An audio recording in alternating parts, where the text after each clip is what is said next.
Hello, good morning, Namaskar. Today I am going to present a new topic from Organon of Medicine which is useful for process of repertorization, that is principles concerning practical evaluation of symptoms for the use of repertory. When we start a process of analysis and evaluation, that time we consider following rules which is helpful for proper repertorization and give me proper medicine which is useful for treatment and management of individual case. About 100 rules which is used for process of evaluation. I try to explain all rules segment wise. So this is first video on evaluation of symptoms. Number 1 is homeopathy advocates the system of individual typology for matching the drug with the disease. This is fundamental rules of homeopathy. Signs and symptoms are the only source through which a disease is cognizable from outside. It also includes clinical findings, pathological investigations, the emotional and intellectual status, the posture, manner, complexion, expression, hairstyle, speech style, clothing, odor of body, desires and aversion, food intolerance, thirst, depression, sleep and causal factor should have to be taken in detail and to make them crystal clear with their degree of intensity. Along with all required data may be collected, and this depends upon the age, sex, race, religion, occupation and tolerance or immunity of that particular person in particular case.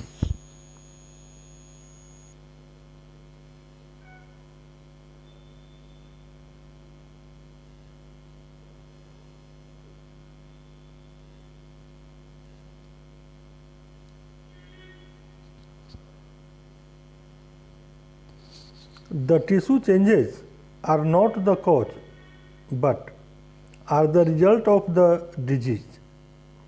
Therefore, it should be of secondary importance in the evaluation of symptoms. These changes practically lend to support in the selection of medicine in homeopathy. It is the law of similar which can only permanently cure a disease provided the disease is within the dominion or scope of homeopathy. So we always apply law of similar.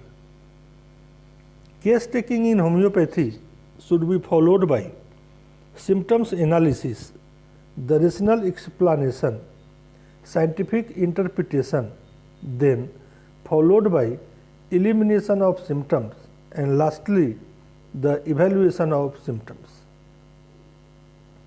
It is important in case taking to avoid getting confused by two diseases, and the other is of self-limiting newly enters acute disease.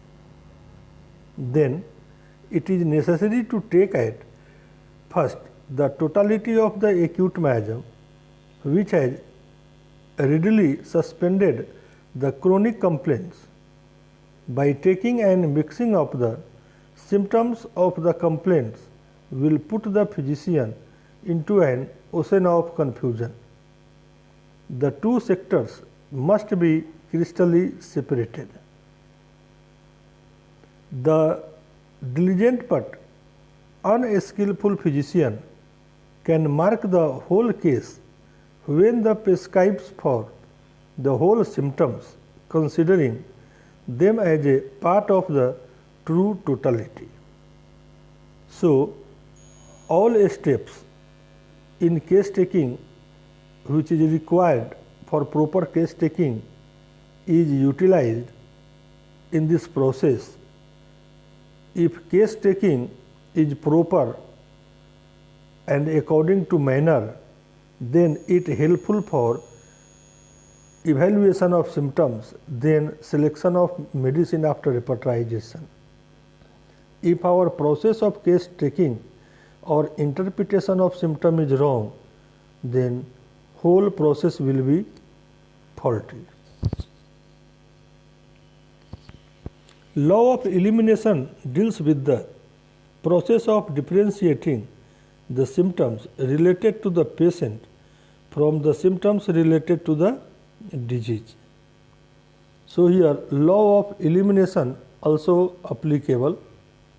The relevant symptoms are called the patient oriented symptoms, and the low valuable disease symptoms are called the disease symptoms.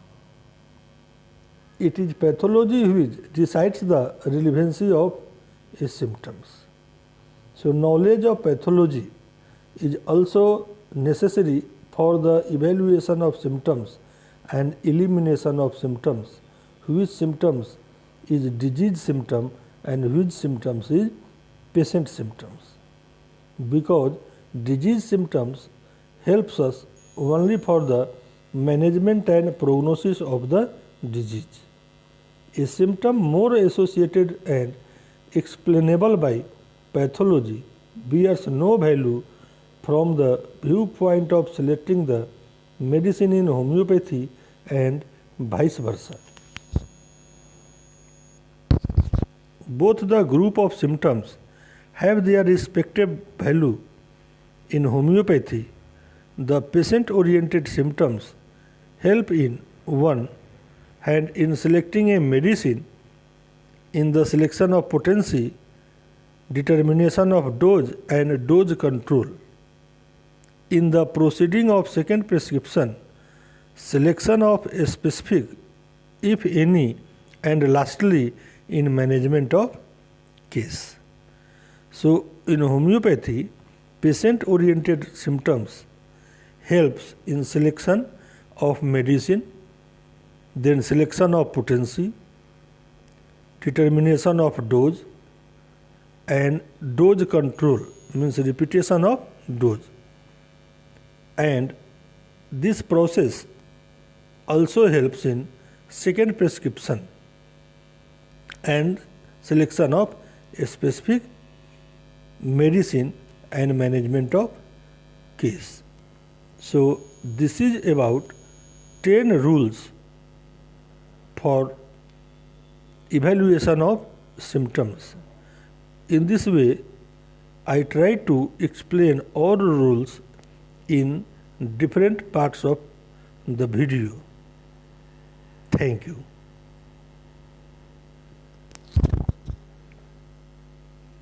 Like, share and subscribe my channel.